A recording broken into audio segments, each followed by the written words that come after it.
வணக்கம் ராதிகா. வேலூர் காகிதாப்பட்டறை ஆற்காடு சாலையில் பார்த்தோம்னால் ஒரே இடத்தில் 3 டாஸ்மாக் கடைகள் செயல்பட்டு வருகின்றன.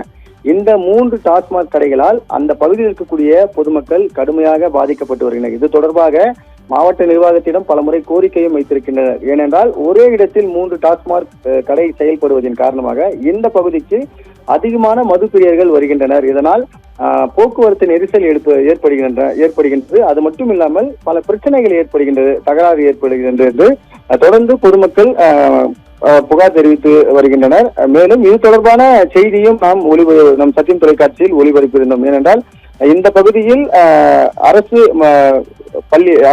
பள்ளி ஒன்று செயல்படுகின்றன. அது மட்டும் இல்லாமல் மருத்துவ கல்லூரி ஒன்று செயல்படுகிறது. இது போன்று அரசு கட்டிடங்களும் இருக்கின்றன, கோவிலும் இருக்கின்றது. இதனால் இந்த பகுதியில் டாஸ்மாக் கடை செயல்படுகின்ற இந்த டாஸ்மாக் கடையை அப்புறப்படுத்த வேண்டும் என்ற கோரிக்கை பொதுமக்கள் தொடர்ந்து வைத்து வருகிறார்கள் என்று நாம் செய்தி ஒளிபரப்பியிருந்தோம். ஆனால் இது நாள் வரை அந்த பகுதியில் இந்த 3 டாஸ்மாக் கடைகள் செயல்பட்டு வருகின்றன. இந்த பகுதியில் பார்த்தோம்னால் கடந்த 13ஆம் தேதி அந்த பகுதியில் இருக்கக்கூடிய ஏடிஎம் மையம், அதாவது இந்தியன் ஓவர்சீஸ் பேங்க், அதுக்கு சொந்தமான ஏடிஎம் மையம் அந்த பகுதியில் செயல்பட்டு வருகின்றன. டாஸ்மாக் கடையின் அருகாமையே இந்த ஏடிஎம் மையம் செயல்பட்டு வருகின்றன. கடந்த 13ஆம் தேதி பார்த்தோம்னால் இந்த ஏடிஎம் மையத்தில் இருந்த அந்த இயந்திரம் மற்றும் அந்த ஏடிஎம் மையத்தின் கண்ணாடி கதவு கடந்த 13ஆம் தேதி உடைக்கப்பட்டது. அதே போன்று இன்றும் பார்த்தோம்னால் இந்த ஏடிஎம் மையத்தின் கண்ணாடி கதவானது உடைக்கப்பட்டிருக்கின்றன. இந்த 2 நாட்களிலும் உடைக்கப்பட்ட காட்சியானது நாம் நேரடியாக பார்க்கலாம். அதாவது இந்த பகுதியில் செயல்பட்டு வரக்கூடிய இந்த பொதுமக்கள் பயன்படுத்தக்கூடிய இந்த ஏடிஎம்ஐ அதாவது மது பிரியர் அவர் உடைத்திருக்கின்றார். அவர் பெயர் பார்த்தோம்னால் கௌதம். இவர் அதே பகுதியை சேர்ந்தவர்.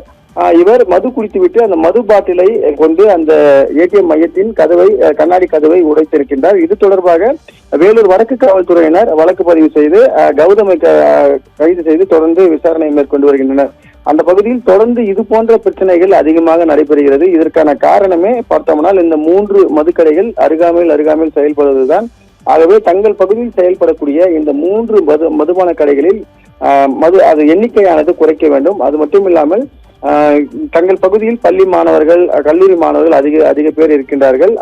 அவர்களுக்கும் நிறைய பிரச்சனைகள் ஏற்படுகிறது. ஆகவே மாவட்ட நிர்வாகம் இதில் கருத்தில் கொண்டு இந்த பகுதியில் இருக்கக்கூடிய மதுபான கடைகளை அப்புறப்படுத்த வேண்டும் என்ற ஒரு கோரிக்கையை அந்த பகுதியில் இருக்கக்கூடிய பொதுமக்கள் முன்வைக்கின்றனர். அதிகா மது பிரியர்களின் அட்டகாசத்தால் தொடர்ந்து 2வது முறையாக ஏடிஎம் மையம் உடைக்கப்பட்டிருக்கிறது. இது தொடர்பான தகவல்களை நமது செய்தியாளர் பிரீத்குமார் வழங்கினார். தகவல்களுக்கு நன்றி பிரீத்குமார்.